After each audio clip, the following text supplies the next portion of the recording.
say it's really a privilege to be here tonight, and boy, I can't believe how many people came. The last one we had down in, what was it? What was the name of that city where it was? Dana Point. Just an incredible event, and I didn't know if it was ever going to happen again, but here it is. And well, I guess the way to start this thing is to say that, you know, my fascination for this sport started way before I ever got into the water. I can remember back in the 50s, I used to watch a show, maybe some of you remember, it's called Sea Hunt. And I was absolutely glued to the TV. You know, and I also remember in the background, if any of you remember this series, you could see the windows in the background. And I knew that, you know, they were shooting a lot of those scenes in the old Marine Land Aquarium. Well, all I could dream about is getting in the water and experiencing the things that I was watching on TV. And that was many, many years of, that led to reading the Pacific Underwater News. Of course, that didn't allow, instead of studying like I should have, I'd just read the issues over and over and over again. And, you know, some of the people that were in that were people like Albert Snippershoff and Terry Lentz, Terry Moss, some of the people that are here today. And, you know, back in those days when I first started breaking into this sport, I had been a foster child for most of my younger life, so I came a product of a broken family. So I kind of adopted this sport as my family. So being here today is really like being, you know, with the family again, and so it's, you know, it's kind of great to have this opportunity. Anyway, there's many folks that down through my career that really added a great deal to, you know, my evolution as a spearfisher and my ability to, you know, have done what I did. The first one was a gentleman by the name of Albert Snippershoff, and of course we lost him in 1973, unfortunately, at Guadalupe Island. But Albert was a tenacious diver, first guy in and the last guy out. And you know, I used to try to follow him around, try to learn something from him, but I couldn't keep up with him. It was really amazing. The guy weighed about 250 pounds out of the water, but when he hit the water, it's like a great walrus, man. He was gone.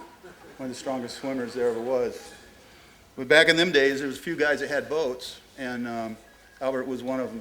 Kind of an interesting story about how I met Albert. At age 13, my dad told me I had to go get certified or I couldn't go diving in the ocean. So there was an old shop by the name of Ski and Dive, the Ski and Dive shop. There was actually 3 of them, one in LA and one in, Bellflower. And I used to hitchhike over there and I'd hang around the shop, try to get a ride down to the ocean so I could, you know, get some diving in. And one day, phone rang, and I'm just standing around like a dive bum.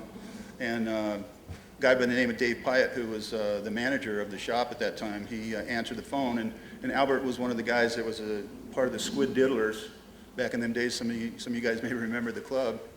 And Albert was one of the divers with Don Evers, and I think it was John Ernst, the 3 guys. And Albert said, I need to get some rubber for my spear gun. So Dave says, well, I don't know if I have any. I'm going to have to go in the back. So I actually overheard the phone conversation, and when he put the phone down, I said, listen, do you mind if I talk to him while you're gone? He says, no, he hands me the phone. So I'm talking to Albert on the phone, and this is a guy that I've been reading about in the Pacific Underwater News. And so I took the opportunity to say, listen, you know, I'd really like to go diving with you sometime. Now, of course, Albert didn't know I was 13 years old. So he says, well, that'd be good. Give me your phone number. You know, he's looking for guys to share gas. Of course, back in those days, you could go diving in Catalina for a whole day. It cost you like $5 for share of gas. Things have really changed. Anyway, Albert took my number, and I figured, yeah, he'd probably never call me, you know. Well, a week later, calls me. He says, hey, we're going diving. He says, meet me down San Pedro at, 5 a.m. I says, well, you know, I don't have a car. And he says, well, where do you live? And this is how desperate, you know, back in those days, just wasn't that many guys that were, you know, willing to go big-time spear fishermen. So I said, look, I live in Linwood, and I live off, you know, I'll meet you at the corner of Atlantic and Century in Linwood, California. So he said, yeah, okay, I'll pick you up at 4:30. So I got all my stuff in my rubber bag, and I went over there and sat on the park bench, or on the bus bench, and sitting there looking down the road, and there's not a car on the street at 4 a.m. in the morning. And all of a sudden I see this car coming down the street, and with a boat behind it. He pulls over to the side, and I open the door, and I said, you out? He goes, yeah. So I get in the car, And this was in April 1964. It was the first time I got a chance to break into this sport. And of course, Albert was bigger than life. He was bigger than I had dreamed. One of the first trips I went with him, we went to Anacapa Island, and he speared a 396-pound black sea bass. And I remember sitting on the boat that day, I just sat there, and I was absolutely mesmerized by the size of this animal. It was over 3 times my size. And I mean, it was just, you know, it was like a dream come true. I was dreaming about it, and now I'm there, you know. Of course, I didn't spear very many fish back in those days. I kind of followed him around to kind of learn stuff, you know. But, you know, Albert was really something, and he went on to, you know, kind of pave the road for many of us and show us what the adventure and what tenacity is all about. Albert unfortunately passed away in 1973, a fortunate accident at Guadalupe Island, and kind of left me without a mentor.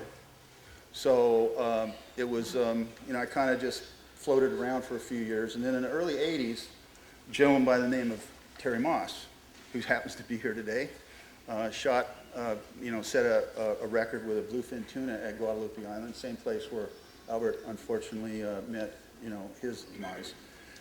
That was 398 pounds, I believe, and I believe it was at 81 or 82? 82. And, you know, of course, I called him on the phone. I knew about I knew about Terry because he had actually taken my spot away back in the mid-'60s, right after Terry had won the National Spearfishing Championship in Miami, Florida. And he came back, and Albert was getting ready to go to the barn down here off Oceanside. And, of course, I was, you know, kind of expecting to go diving with him that day, and I called him on the phone. He says, "Well, you ain't going." And I said, "Well, what's going on?" He says, "Well, you lost your spot to Terry Moss." I go, he's the new national spearfishing champion. So, you know, Terry came down all the way from Central Valley, and with all his, you know, his competition gear with extra line and stuff. And I didn't go on the trip, but Albert told me that basically got relieved of all of his equipment that day. So it was that was kind of an interesting event. But anyway, I called up Terry after he got that fish and congratulated him about it. And then we kind of you know, got to be friends a little bit. But you know, I have to thank Terry for not only, you know, giving me the opportunity to dive with him for several years, but Terry was the one that saved my life in 1976 in blue water meet. You know, I made not a too deep of a dive, but just stayed down a little bit longer than I should have. And to be honest with you guys, the only reason why I did that is because Terry was up there waiting to take my spot, and I figured I'll just stay here a little longer just in case. Well, as it turned out, I stayed too long, and thanks to Terry, I'm still here today. It gave me all those extra years, but there's unfortunately a lot of people in our sport that didn't get the Terry Moss. I was lucky enough to have that second chance, and thanks to that, I went on to later years to, you know, break the world record. And to be honest with you, Yoss's record I didn't think was ever going to be broken, because the real primary focus of my career, other than the time when I dove with Terry, and the primary focus then was bluefin tuna. But I always really focused on white sea bass. And I really didn't think I'd ever seen a white sea bass as big as the one that Yoss had, so I frankly didn't think it was ever going to be broken. But in 1994, swimming through the kelp at Palos Verdes, and I knew the big fish were there because my network had basically given me the word that the fish were in. The day before, it turned out that I started diving day after day after day, because this was a point in time when I had been laid off from Boeing, where I had been working. So I decided to just, you know, dive. Now the first day out, I got a pretty nice fish, but I had seen a fish that was enormous, and so.